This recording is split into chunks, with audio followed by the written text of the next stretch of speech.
So KC-46 is currently the Air Force's newest and latest and greatest tanker.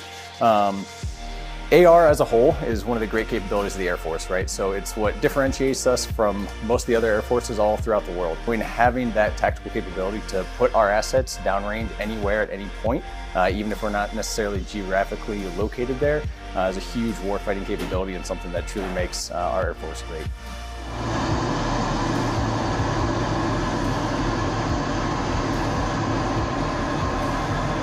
This is the boom. And so you have, we call it the H-tail, if you will. You have your rudders and your elevators for the boom.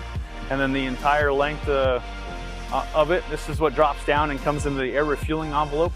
There's a green tube that comes out of the middle of it. That's the telescope tube. That's what extends and retracts, and that's what houses the nozzle that mates up with the receiver airplane to give them the gas required to accomplish the mission. So aerial refueling is one of the core components of our Air Force. It allows our aircraft that don't have that much fuel to fly for much longer durations.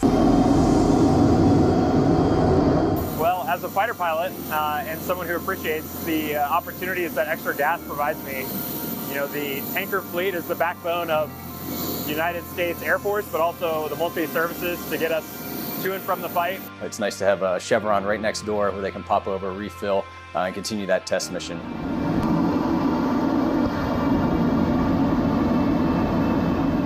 Aerial refueling frequently takes place at night, which is when there's a large operational need.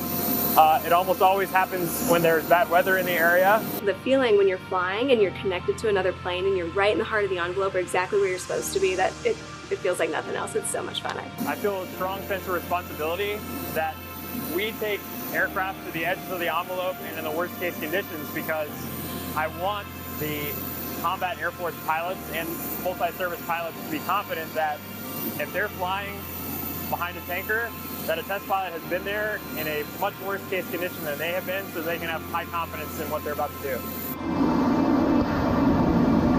We were looking at prototype cameras for the new RVS 2.0 on KC-46. We're now on a remote vision system, and what those do is there's a 3D camera to give us perspective. There's 2 of them up here, and so that's what gives us the window view, if you will, into the boom envelope, so we can watch the receiver move around, and that's what gives us our depth perception as well. There are so many people, both on the jet and on the ground, who have to help us get airborne, and then once we're airborne, keep us flying safely. We have the whole team of Boeing contracted maintenance, and they get the jet ready, of course, and they, you know, send us on our way.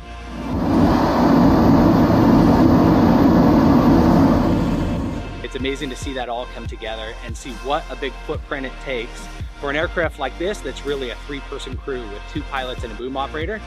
The background to testing that actually comes down to thousands and thousands of people, making sure that each test mission executes in the right way. Continue on with part 2 as we discover the complexity of flight test with receiver aircraft.